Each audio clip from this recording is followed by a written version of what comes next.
Hi friends, welcome to Shrimati Kumari Telugu audio stories. గత భాగాల లింక్ని డిస్క్రిప్షన్లో ఇచ్చాను. ఈరోజు సైకోతో లవ్ పార్ట్ 7. కాంప్రమైజ్ అయి కాపురం చేస్తాను అంటున్నావు, సిగ్గు లేదు? నాకు తొక్కల మనసు వద్దు. నా మైండ్ నా బాడీ హ్యాపీగా ఉంటే నాకు చాలు. నువ్వు మూసుకొని సమాధైపో అని సూర్యని బజ్జో పెట్టేశాడు సైకో గాడు. రేపు లాయర్ దగ్గర సంతకం పెట్టను అంటుంది. ఎలా పెట్టించాలి? ముందు దీంతో కట్ చేసుకుంటేనే నేను అనుకున్న ప్రాజెక్ట్ ఇన్ టైంలో కంప్లీట్ చేసి ఇవ్వగలను. ఈ లాయర్ ఈరోజు వస్తే పోయేది, రేపటి దాకా అని ఆలోచిస్తున్నాడు. సంయుక్త కిందికి వచ్చింది. పృథ్వీ డిన్నర్ చేస్తుంటే సంయుక్త సూర్య మీద అరిచి వచ్చింది కదా. బీపీతో పృథ్వీని తాపీగా కూర్చొని మెక్కుతున్నావు. పద్మ ఎప్పుడో బయలుదేరింది కదా, ఇంతవరకు ఎందుకు రాలేదు అన్న ఆలోచన ఉందా? తిను బాగా అని కోపంగా అంటుంది. పృథ్వీ తాను ఈరోజు రావటం లేదు, హాస్పిటల్లో ఉందట అన్నాడు. సంయుక్త, అది హాస్పిటల్లో ఉంటే నువ్వు చక్కగా కూర్చొని మెక్కుతున్నావా? నీకోసం అది ఎంత ఆరాటపడుతుంది. దానికోసం అయితే నువ్వు ఇంత కూడా ఏమీ చెయ్యవు. ఒక్కతే హాస్పిటల్లో ఎలా ఉంటుంది? వెళ్దామన్న ఆలోచన కూడా లేదు అంటుంటే పృథ్వీ, అక్కడ నేను వెళ్ళి పీకేది ఏమీ లేదంట. తనే ఖచ్చితంగా రేపు వస్తా అని చెప్పింది. సంయుక్త, పృథ్వీ, దానికి నువ్వంటే అంత ప్రాణం, దాని మీద నీకు 1% కూడా చూపించవు. ఏం లవ్వో ఏమో అంటుంటే భార్గవి, అదేంటి సమ్ము, పృథ్వీకే కదా పద్మ అంటే ప్రాణం అన్నది. పృథ్వీ తినేవాడల్లా భార్గవి ఫేస్లోకి చూశాడు. సమ్ము, అదంతా ఏం లేదక్క. వీళ్ళ రిలేషన్ ఏంటో అస్సలు అర్థం కాదు. ఇతగాడి ఇల్లు, ఆవిడగారు మెయింటెనెన్స్. పద్మ ఆకులాడటమే కానీ పృథ్వీ ఏదో తన ఇల్లు ఖర్చులకి పద్మ ఇస్తుంది. నీకు ఒక జోక్ తెలుసా అక్క? ఎవరైనా అమ్మాయిలను వాడుకొని అమ్మాయిలకు డబ్బులు పెడతారు, కానీ వీడు పద్మని వాడుకొని పద్మ దగ్గర డబ్బులు తీసుకుంటాడు అని పకపకా నవ్వుతుంది. పృథ్వీ కోపంగా తిని వెళ్ళిపోతుంటే భార్గవి ఏదో ఆలోచిస్తుంది. పృథ్వీ హ్యాండ్ వాష్ చేసుకుని నాప్కిన్తో తుడుచుకుంటూ, ఎందుకులే సమ్ము, పేదవాడికి ఎప్పుడు కష్టాలే ఉంటాయి. ఏదో ఒక రకంగా లైఫ్ అయితే రన్ అయిపోతుంది కదా. అందరికీ లగ్జరీ లైఫ్లు కష్టపడకుండానే రావాలంటే ఎలా వస్తాయి అంటూ భార్గవిని చూస్తూ, కొందరు అందాన్ని తెలివితేటల్ని ఎరగా వేసినట్టు బ్రతకటం రావద్దు అంటూ భార్గవి పృథ్వీ వచ్చిన దగ్గర నుంచి నవ్వుతుంది అని ఆ కోపం అంతా వెళ్ళిపోయేలా గట్టిగా అంత మాట అన్నాడు. భార్గవి, పృథ్వీ అలా అంటున్నాడు అంటే సమ్ము కూడా రాగానే తనని రాంగ్గా అర్థం చేసుకుంది కదా, అలానే పృథ్వీ అర్థం చేసుకుంటున్నాడు అనుకుంటుంది. సమ్ము పృథ్వీతో, పృథ్వీ, మనం ఒక్కొక్కసారి మన కళ్ళను కూడా నమ్మకూడదని నా లైఫ్లో అర్థమైంది. ప్లీజ్ పృథ్వీ, ఎవరిని అంత త్వరగా రాంగ్గా అర్థం చేసుకోకూడదు అంటుంటే పృథ్వీ, సమ్ము, ఏదేమైనా నీ కాపురంలో చీడ ఉంటే తొలగించుకో. నీ కాపురంలో మూడో మనిషిగా ఎవరిని అని అంటూ భార్గవిని చూస్తూ, నాలాంటి వాడిని కూడా చేరనివ్వకూడదు. పచ్చని కాపురాలైనా పచ్చని ప్రేమలైనా మూడో వ్యక్తి ప్రవేశించారు అంటే ఇక ఆ కాపురమైన ఆ ప్రేమైన గంగలో కలవాల్సిందే అని బాధగా వెళ్ళిపోయాడు. సంయుక్త భార్గవి దగ్గరికి వచ్చింది.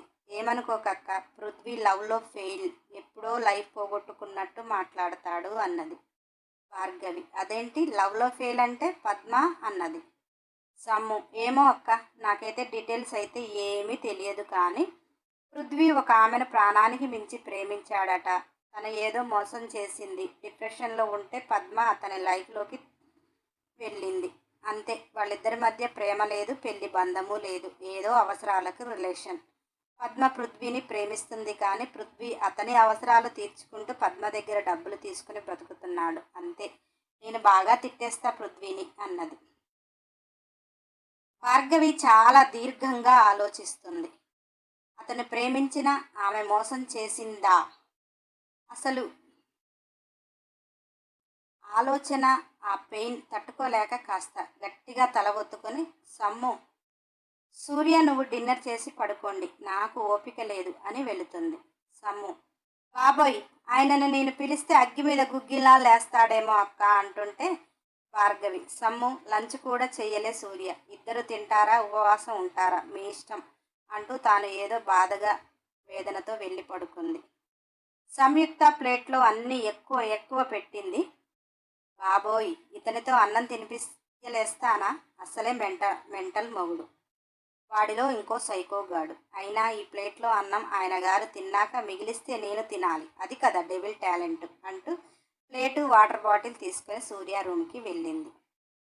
సూర్య సంయుక్తాన్ని ఎలా బయటికి పంపించాలి, కోర్టుకి ఏ ఎవిడెన్స్ అడుగుతారు అని ఆలోచిస్తున్నాడు. సంయుక్త ప్లేటు సూర్య ముందు పెట్టి, బావా నువ్వు తింటావా నేను తినిపించనా అని అన్నది. సూర్య పళ్ళు పటాపటా కొరుకుతూ, నా ఇంట్లో నాకే మర్యాదలా అన్నాడు. సంయుక్త, మర్యాద బొంగ, నేను పెట్టే టార్చర్కి నువ్వు నిలబడాలి అంటే కాస్త స్ట్రాంగ్గా ఉండాలి కదా, అందులో ఏదో వర్క్ కూడా చాలా హెవీగా ఉంది అంట కదా, ఇవన్నిటి నువ్వు బ్యాలెన్స్ చేయాలంటే పీకల దాకా మెక్కాలి. నాపై నాకు చాలా నమ్మకం ఉంది, నిన్ను టార్చర్ పెట్టి పీక్కు తింటా అని, అందుకే మేపుతున్నా. కానీ లేకపోతే నువ్వు బాగా తిండి తిని కండలు పెట్టి నాకేదో సెకండ్ బేబీ ఇస్తావని కాదు అని మెలికలు తిరుగుతూ ఉంది.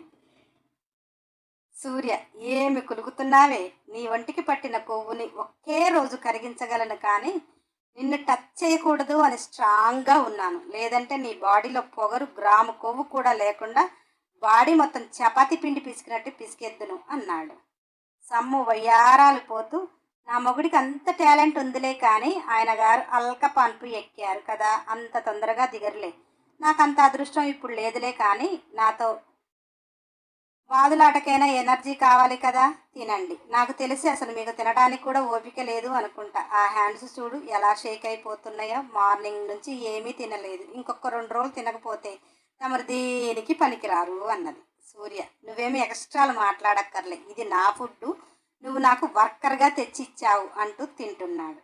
కోపంతో సగం తిని సగం అక్కడ పెట్టి, మనుషులన్న వారు ఇంతెవరైనా తింటారా, ఇంత పెట్టుకొస్తారా ఎవరైనా, నీ బాబు కొంచెం కూడా పొతం నేర్పలేదు నీకు, మనిషి ఎంత తింటాడో తెలియదు అని సూర్య అంటుంటే, సంయుక్త ఆ ప్లేట్ తీసుకొని ఇష్టంగా కలుపుకొని తింటూ, నా మొగుడు తిన్న ప్లేట్లో నేను తినాలి అని ఫిక్స్ అయ్యాను, అందుకే అంత పెట్టుకొని వచ్చాను అని తింటుంటే, సూర్య చేతిలో ప్లేటు లాక్కుంటూ, నా ఎంగిలి తినటానికి నీకు రైట్స్ లేవు, ఈ ప్లేట్ ఇక్కడ పెట్టి వేస్ట్ అయినా బాధ లేదు, వేరే తినిపో అని కోపంగా అన్నాడు. సమ్ము, అయ్యో రామచంద్ర, ఇంట్లో ఫుడ్ అంతా అయిపోయింది, ఇప్పుడు మీరు తిననీయరు అంటే వాడికి పాలు సరిపోవు, నాకు వంట చేసుకునే ఓపిక లేదు, నేను ఈరోజు ఖాళీ కడుపుతో పడుకుంటా అని లేచి వెళ్ళబోయింది. సూర్య, తిని తగలడు, నీకోసం కాదు వాడి కోసం అని ప్లేట్ చేతికిచ్చాడు. సంయుక్త నవ్వుకుంటూ తింటూ, బావా ఈరోజు నువ్వు తిన్న ప్లేటు ఇచ్చావు, ఏదో ఒకరోజు నువ్వే తినిపిస్తావు అని వయ్యారాలు పోతుంది. సూర్య, తినిపించడం కాదే, మెడపట్టి ఇంట్లో నుంచి వెళ్ళగొడతా, అప్పుడు తెలుస్తుంది నేనేంటో. సమ్ము తినేసి మూతి తిప్పుకుంటూ బయటికి వచ్చేటప్పుడు సూర్యతో, ఈ ఒక్కరోజు ప్రశాంతంగా పడుకోండి, రేపటి నుంచి మీకు ఈ ప్రశాంతత ఉండదు అన్నది. సూర్య, రేపటి నుంచే ఇంకా ప్రశాంతంగా ఉంటా, ఎందుకంటే రేపు నేను ఇంటి నుంచి వెళ్ళగొట్టేస్తా అన్నాడు. సంయుక్త, నువ్వు ఇంటి నుంచి గెంటేయటం కాదు, నీ రూమ్లో నేను, నా రూమ్లో నువ్వు పడుకుంటాము రేపటి నుంచి అని గాలిలో ముద్దులు పెట్టి గుడ్ నైట్ అని వచ్చేసింది. సూర్య సంయుక్త ముద్దుగా మాట్లాడుతుంటే మనసుకు హాయిగా అనిపిస్తుంది, కానీ బయట ఉన్న సైకోగాడు లోపల ఉన్న సూర్యాని బయటికి రానియకుండా, దీనికి పొగరు మామూలుగా లేదు, దీని కొంగు పట్టుకొని నేను తిరగటం కాదు, వామ్మో నాకు ఈ మొగుడు వద్దని పారిపోయేలా చూపిస్తానే అని హాయిగా పడుకున్నాడు. భార్గవి ఎన్నో ఆలోచనలతో సతమతమైపోతూ కలతగా నిద్రపోతుంది. పృథ్వీ భార్గవి గదిలోకి వచ్చాడు. ఆదమరచి అస్తవ్యస్తంగా నిద్రపోతున్న భార్గవిని చూసి పృథ్వీ భార్గవి పక్కన కూర్చొని ఆమె నడుంపై ఉన్న పవిటను తొలగించి అక్కడ ముద్దులు పెడుతుంటే, భార్గవి పృథ్వీ అంటూ తన్మయంగా అతని ఆమెలోకి తీసుకుంటుంది. ఇద్దరికీ కూడా ఒకరంటే ఒకరి ప్రాణం. వాళ్ళ మనసులు ఎప్పుడో ఒకటయ్యాయి. తనువులు ఏకం కావటానికి ఒకరి కోసం ఒకరు ఆత్రంగా ఒకరిలో ఒకరు ఒదిగిపోతున్నారు. ఒకరికొకరు ఇష్టంగా పరవళ్ళు తొక్కుతున్న ఇరువయసులకు తనువులు తీయని ముద్దులు ఇచ్చుకుంటూ, విరహపు నిట్టూర్పులు, వేడి ఆవిర్లు, తీయని తాపాలు, వంటి పులకింతలు తీరుతున్న వేళ అన్నట్టు పృథ్వీ భార్గవిని మత్తుగా అల్లుకుపోతూ ఆమెకు గమ్మత్తుని పరిచయం చేస్తుంటే, భార్గవి పృథ్వీని అమాంతంగా హగ్ చేసుకొని అనువనువు అతని కోసం తపిస్తుంది అని చెప్పకనే చెబుతుంటే, పృథ్వీ ఈ రోజు కోసమే ఎన్ని రోజులుగా ఎదురు చూశాను అంటూ బ్లౌజ్ బటన్స్ ఒక్కటి ఒక్కటి తీస్తూ అది తొలగిస్తున్న టైంలో భార్గవి ఉలిక్కిపడి లేచి తన గుండెను దాచుకుంది. ఆమె వంటికి పట్టిన చెమటలను కొంగుతో తుడుచుకుంటూ ఆమె ఎదపై ఉన్న మచ్చలు పృథ్వీ చూశాడు అని ఏదో అలజడిగా అనిపించింది. చుట్టూ చూసింది. ఇదంతా నా కళ, అతని కోసమే పులకించే నా దేహం. కానీ ఈ జన్మకు అతనికి ఇవ్వను, ఇప్పుడు అసలే ఇవ్వలేను. కానీ పృథ్వీ ఏంటి నన్ను తప్పుగా అంటున్నాడు? అతను కదా తప్పు చేసింది. ఏదేమైనా పృథ్వీ త్వరగా వెళ్ళిపోతే బాగు. పద్మ అంటున్నారు. పద్మ ఎవరు? పృథ్వీని అంతలా ఆదుకున్నదా? ఆలోచిస్తూ గతం భవిష్యత్తులో ఎందుకు తొంగి చూస్తుంది? చాలా అల్లకల్లోలంగా భార్గవి మనసు ఉన్నది. అలా కష్టంగా తెల్లారింది. లాయర్ మార్నింగే వస్తాను అన్నాడు అని సూర్య వెయిట్ చేస్తున్నాడు. లాయర్తో పాటు గౌరీ కూడా వచ్చింది. అందరూ హాల్లో కూర్చున్నారు. సూర్య గౌరీని చూస్తూ, అత్త, నీ కూతుర్ని తీసుకుని వెళ్ళవచ్చు, ఇక తను నాకు వద్దు అన్నాడు. గౌరీ, వద్దు అంటే తెగిపోయే బంధమేనారా మీది అని. అది ఒక మాట తెలుసో తెలియకో అంటే ఇక ఆ బంధాన్ని తీసివేసుకోవటమేనా అన్నది. సూర్య, మాట గురించి కాదత్తా, నేను కూడా బాగా ఆలోచించాను. దాని మనసులో నేను లేను. నా మనసులో నుంచి తొలగిపోయింది అది. కష్టంగా బంధంలో ఉండేదానికంటే ఇష్టంగా విడిపోవటం చాలా మంచిది అన్నాడు. లాయర్ సంయుక్తాన్ని చూస్తూ, సమ్ము, నీ నుంచి సూర్య విడిపోవాలి అనుకుంటున్నాడు, నువ్వేమంటావు అన్నాడు. సంయుక్త, నేను విడిపోవాలి అనుకోవటం లేదు అన్నది. లాయర్, అదేంటమ్మా? ఏ భర్త అయినా కానీ తన భార్య మనసులో తానే ఉండాలి అనుకుంటాడు. సూర్య నీ మనసులో లేడని నువ్వు చెప్పావంట. నీ మనసులో ఎవరున్నారో కూడా చెప్పి అతనిని ఇంటికి తీసుకువచ్చావు. అది కరెక్ట్ కాదు కదమ్మా అంటున్నాడు. సంయుక్త తన సెల్లు నుంచి లాయర్ సెల్లుకు ఒక వీడియో పెట్టింది. అది సూర్య హౌస్ ఉన్న ఒక సీసీ ఫుటేజ్. అందులో సూర్య కోసం సంయుక్త రాకముందు ఎంతమంది అమ్మాయిలు వచ్చి వెళ్ళారు.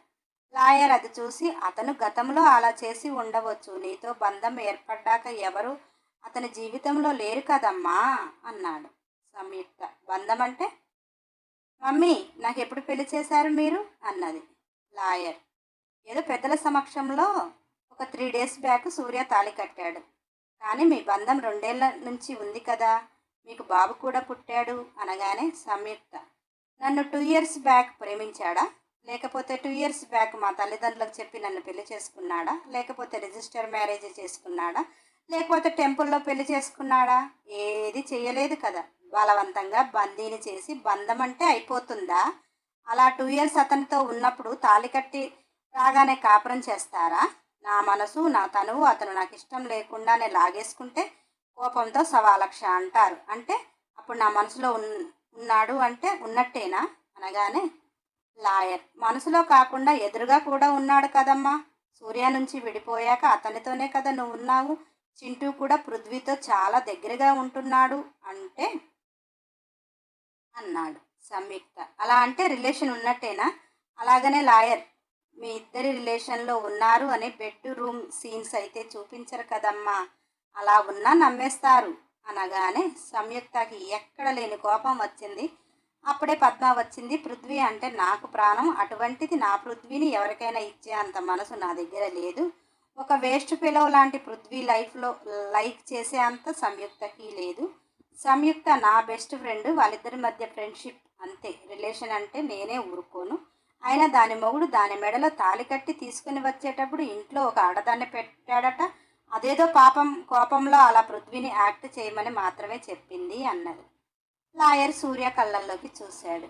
సూర్య, ఎలాగైతే నేను సమ్ముకి నాతో జీవించటం ఇష్టం లేదు కాబట్టి తను వెళ్ళిపోవటానికి నా నుంచి ఏమి కావాలో కోరుకుంటే ఆమె ఏదడిగినా ఇచ్చి పంపించటానికి సిద్ధం అన్నాడు. సంయుక్త, నువ్వే కావాలి అన్నది. సూర్య, నువ్వు జీవితకాలం నా కోసం ఉన్నా కానీ ఇక నేను నీతో ఉండాలి అనుకోవటం లేదు అన్నాడు. సంయుక్త, సరే, అతనికి నాతో ఉండటం ఇష్టం లేదంటున్నాడు కదా. నాకు ఇష్టం లేకుండా 6 నెలలు బంధించాడు. అతనికి ఇష్టంగా ఉన్నా లేకపోయినా నాకు కూడా 6 నెలల టైం ఇవ్వాలి. అతను నన్ను అగ్రిమెంట్ పేరుతో లాక్ చేశాడు. నేను పెళ్లి పేరుతో బ్లాక్ చేసుకుంటా. అలా అయినా అతనిపై నా రివెంజ్ తీరుతుంది. అప్పుడు అతను బంధించినప్పుడు ఏ బంధం లేదు. ఇప్పుడు నాకు దగ్గర భర్త అనే బంధం ఉంది కాబట్టి భర్తగా ఉండాలి. ఈ 6 నెలలు కూడా అతను నా నుంచి వెళ్ళిపోకూడదు. అంటే నేను డైవర్స్ వెళ్ళిపోతాను అంటే నేను డైవర్స్ ఇచ్చేస్తా అన్నది.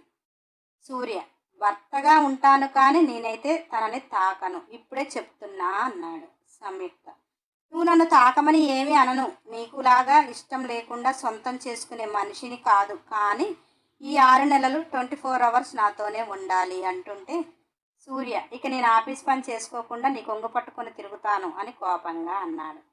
సంయుక్త, తను 6 నెలలు నన్ను లాక్ చేసినప్పుడు ఆఫీస్కి కూడా తీసుకుని వెళ్ళాడు. అలాగే నా గదిలోనే ఉండాలి, నా కోసం ఏమీ అతను ఆలోచించాల్సిన అవసరం లేదు. తనకు తను తాకను అంటే అతని మీద ఏమీ నేను రెచ్చిపోయి పడను అంటుంది. లాయర్ తల కొట్టుకొని, సూర్య, మీరు చిన్నపిల్లలుగా కొట్టుకుంటున్నారు. ఏదేమైనా వాళ్ళ డాడీపై కోపంతో నువ్వు సమ్ముని 6 నెలలు లాక్ చేసుకున్నావు కనుక ఇప్పుడు సమ్ము అడిగింది ఇవ్వటం న్యాయం అన్నాడు. సంయుక్త, నేనేమి ఆయన గారి మీద ప్రేమ కొద్దీ నా అవసరాల కోసం కాదు, 6 నెలల టైం కూడా చింటూ గాడికి డాడీ ప్రేమ తెలియకనే కదా వేరే వాళ్ళకి ఎడిట్ అవుతున్నాడు, వాడికి తండ్రి ప్రేమ చూపించమనండి. ఈ 6 నెలలు మేము భార్యాభర్తలుగా బంధంలో అడుగు పెట్టకపోతే ఇద్దరం ఇష్టంగా విడిపోతామని ఇద్దరు అనుకున్నారు. సూర్య మనసులో నిన్ను తాకను అని శబ్దం చేసుకున్నాడు. సంయుక్త, రారా నా సైకో మగడా, ఈ డెవిల్ అంటే ఏంటో చూపిస్తా. అగ్రిమెంట్ పేరుతో నన్ను నీ ఇష్టానికి చిత్రహింసలు చేసావు కదా, నేను నిన్ను చిత్రహింసలు పెడతాను కానీ నీలా కాదు, స్వీట్ టార్చర్ పెడతా. అలా ఇద్దరు ఒకరి మీద కోపంతో ఒకరు ఎటు వాళ్ళు అటు వెళ్ళిపోయారు. భార్గవి లాయర్ వచ్చినా కానీ బయటికి రాలేదు. ఎందుకంటే తనకు హెల్త్ ఒకటి బాగాలేదు. వాళ్ళిద్దరూ కొట్టుకుంటుంటే చూడాలి అనుకోలేదు. అందుకే పద్మ వచ్చింది, భార్గవికి తెలియదు. సూర్య సమ్ము వెళ్ళిపోయాక లాయర్ ఇద్దరు తెలివైన వారు, ఎందుకు ఇలా కొట్టుకుంటున్నారమ్మా అని గౌరీని అడుగుతుంటే, గౌరీ, ఇప్పుడే కదా బావా మర్దళ్ళ లవ్ స్టార్ట్ అయ్యేది. ఇప్పటి వరకు కిషన్ పెట్టిన అగ్గి వాళ్ళ మధ్య రాజుకుంది, అది చల్లారితే గాని వాళ్ళ ప్రేమ బయటికి రాదు అంటూ లాయర్ గారికి కాఫీ ఇవ్వండి ఎవరన్నా అని ఇంట్లో అంతా చూసింది. భార్గవి కనిపించల. ఎవరూ లేరు అని గౌరీ అంటుంటే పద్మ, నేను పెడతాలే ఆంటీ అంటూ వంటగదిలోకి వెళ్ళింది. భార్గవి కష్టంగా లేచి ఫ్రెష్ అయ్యి గొంతు తడారిపోతున్నట్టుగా అనిపించి వాటర్ తాగటానికి కిచెన్లోకి వచ్చింది. పద్మకి అక్కడ భార్గవి ఉన్న సంగతి తెలియదు కదా. తన హెల్త్ గురించి ఏదో ఆలోచిస్తూ కాఫీ వడబోసి ట్రేను పట్టుకొని వెనుకకు తిరిగింది. భార్గవి ఫ్రిడ్జ్లో బాటిల్ తీసుకొని డోరు వేస్తూ పద్మని చూసింది. పద్మ ఒక్కసారిగా తన చేతిలో ఉన్న ట్రేను వదిలేసింది. ఆ సౌండ్కి పృథ్వీ పరుగున వచ్చాడు. ఎందుకంటే పద్మకి హెల్త్ బాగుండదు కదా అన్నట్టుగా. పద్మ అలాగే స్ట్రక్ అయిపోయింది. భార్గవి పద్మని చూసి వాటర్ తాగి ఒక భారమైన నిట్టూర్పు వదిలి ఆ పగిలిన పీసెస్ క్లీన్ చేస్తుంటే పృథ్వీ లోనికి వచ్చాడు. అవి మొత్తం భార్గవి పగలగొట్టింది అని ఫిక్స్ అయ్యాడు. భార్గవిని చూస్తూ, మీరు పగలగొట్టే ప్రతి వస్తువు నార్మల్గా ఉన్నవాడైతే సెట్ అవ్వడు అని ఎప్పుడు గట్టి వాళ్ళని మంచి సౌండ్ పార్టీలను భలేగా సెట్ చేసుకుంటావు. ఎందుకంటే పేదవాడింట్లో ఇలా జరిగితే వాడు తట్టుకోలేడు కదా. ఎన్ని పగలగొట్టినా కానీ సూర్య చాలా రిచ్ పర్సన్. కానీ సంయుక్త నిన్ను మెడపట్టి బయటికి గెంటేయక ముందే బ్యాగ్ సదురుకొని పోవటం మంచిది. ఎవరైనా ఆఫర్లో ఉన్నారా, కొత్తగా వెతుక్కోవాలా అన్నాడు. భార్గవి అప్పటి వరకు చాలా ఓపిక పట్టింది. భార్గవికి త్వరగా కోపం రాదు, కానీ కోపం వస్తే ఏదో ఒకటి పగలగొట్టేస్తుంది. అది తన వీక్నెస్. పృథ్వీ అలా అంటుంటే తన ఒంట్లో ఓపిక లేకపోయినా కానీ పృథ్వీని కొట్టింది కదా, ఒక్క చెంప దెబ్బ కొడితే ఆమె కసి తీరక 2 చెంపలు కొట్టిందే కాక పృథ్వీని కూడా నెట్టేస్తూ, ఎలా కనిపిస్తున్నానురా నీకు, నా స్థితి బాగా లేక నేను మంచినీళ్ళు తాగి నీకు వండి పెట్టాను. నా క్యారెక్టర్ని, నాలో ఉన్న మంచితనాన్ని ఒకప్పుడు ఎవరో ప్రేమించారు అని ఏడుస్తూ జీరబోయిన గొంతుతో, నాకు ఇంట్లో తిండి లేకపోయినా కానీ ఆత్మాభిమానంతో నీళ్లు తాగి బతికాను. ఏ రోజు దేహి అని ఒక్కరిని కూడా అడగలేదు. నువ్వు అన్నట్టు కోపం వస్తే ఏదో ఒకటి పగలగొట్టేస్తా. అది వస్తువు కదా, మళ్ళీ కష్టపడి తెచ్చుకుంటా. కానీ అవి పగలగొట్టింది నేను కాదు, ఇది పగలగొట్టింది నీ పద్మ. నువ్వు పగలగొట్టావే నా గుండెను. నిన్ను లవ్ చేసిన నేరానికి జీవితంపై విరక్తిగా ఉంటే అలా కూడా నా జీవితం కుక్కలు చింపిన విస్తరయింది. అది కూడా నీ వల్లనే. ఎందుకంటే అని ఆమె గుండె చూపిస్తూ, ఇందులో నువ్వు అనేవాడివి లేకుండా ఉంటే ఎవరితోనో ఒకరితోనూ జీవితం ముడిపెట్టుకునేదాన్ని. అలా నా జీవితానికి తోడు ఒకరు ఉంటే నా బతుకు కుక్కల పాలవ్వకుండా పోవును. అంతా నువ్వే చేశావు. నా లైఫ్ మొత్తం స్పాయిల్ చేశావు. ఇప్పటికీ బ్రతకలేక చస్తుంటే ఛీ మాటలతో అని ఏడుస్తూ వెళ్ళిపోయింది. పృథ్వీ పద్మని చూస్తూ, అదేంటి తను తప్పు చేసి నేను చేశాను అంటుంటే పద్మకి ఏం చెప్పాలో తెలియక భార్గవిని చూసి ఆమె మనసు పృథ్వీ కోసం ఆమె మనసు పడుతున్న తపన పృథ్వీ ఆమెను అసహించుకుంటుంటే ఆమె తీసుకోలేని పరిస్థితి పద్మకి కనిపిస్తుంటే తాను చేసిన తప్పు ఆమె కళ్ళ ముందు మరణంగా కనిపిస్తుంటే ఇక నీకు బతికే అర్హత లేదు అని కాలం చెప్తుంటే స్పృహ తప్పి పృథ్వీ మీద పడిపోయింది. పృథ్వీ సమ్ము అని గట్టిగా కేకలు వేస్తే వచ్చి చూసే వరకు పద్మ పరిస్థితి దారుణంగా అనిపించింది. వెంటనే డాక్టర్కి కాల్ చేస్తే వచ్చాడు. ఆమె పరిస్థితిని చూసి తనని హాస్పిటల్లో చేర్పించిన ఫలితం ఏమీ ఉండదు అని బాధగా చెప్తుంటే పద్మకి మాటలు రాక నేనెక్కడికి రాను సమ్ము, ఈ చివరి గడియల్లో నీతో ఉంటాను, నీకేం అభ్యంతరం లేదు కదా అన్నది సంయుక్త. పద్మాని కౌగిలించుకొని అలా అంటావేమే, నీ ఇష్టాన్ని కాదంటానా, కానీ హాస్పిటల్కి వెళ్దాము పద్మ, నువ్వు బ్రతికే ఛాన్సెస్ ఏదైనా ఉంటే సూర్య అయినా పెట్టుకుంటాడే అంటుంటే పద్మ లేదే, నాకు ఇక్కడ చాలా ప్రశాంతంగా నిన్ను పృథ్వీని చూస్తూ ఉండాలని ఉంది అని చెప్పింది. కానీ పద్మ అప్పుడు అక్కడ ఉండాలి అనుకున్నది ఆ కారణం కాదు. అలా ఊరు నుంచి పెద్దమ్మ వస్తే పెద్దమ్మని పద్మని చూసుకోమన్నది. భార్గవి కూడా తన ఆలోచనలో తన స్ట్రెస్కి చాలా ఫీవర్ వచ్చేసింది. భార్గవి కూడా గది నుంచి బయటికి రావటం లేదు. అలా రోజులు ముందుకు జరిగిపోతున్నాయి.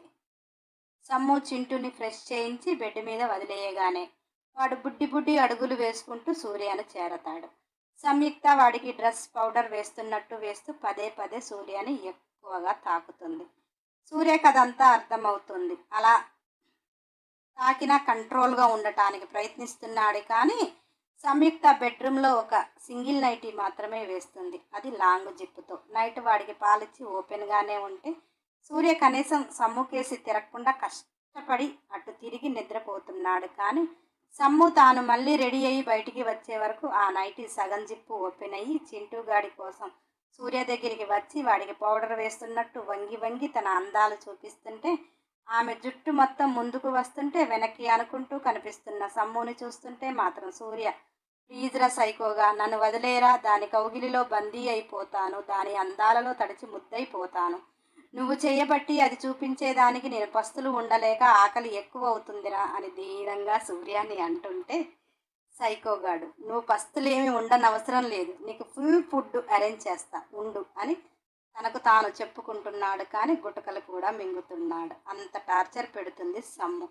టైంకి భార్యలా కాఫీలు టిఫిన్లు భోజనాలు వడ్డిస్తా కొంటె చూపులు వలపు బాణాలు వేస్తుంటే సూర్య అవన్నీ విరిచేసి శుభ్రంగా తింటున్నాడు. సూర్య సమ్ము పెట్టే స్వీట్ టార్చర్ తట్టుకోలేక సమ్ముకు హార్ట్ అటాక్ వచ్చే ప్లాన్ చేయటానికి అమ్మాయిలను బుక్ చేసుకోవాలి అని ముందే అని కసితో తెగ థింక్ చేస్తున్నాడు. నెక్స్ట్ ఎపిసోడ్ కోసం సబ్స్క్రైబ్ చేసుకునే వారు ఉంటే చేసుకుని బెల్ ఐకాన్ టచ్ చేసి ఖచ్చితంగా ఒక లైక్ చేయండి, కంపల్సరీ కామెంట్ ఇవ్వండి, వీలైతే షేర్ చేయండి. మన ఛానల్లో కంప్లీట్ అయిన స్టోరీలు చాలా ఉన్నాయి, ప్లేలిస్ట్లో పెట్టాను, నాన్ స్టాప్గా వినండి.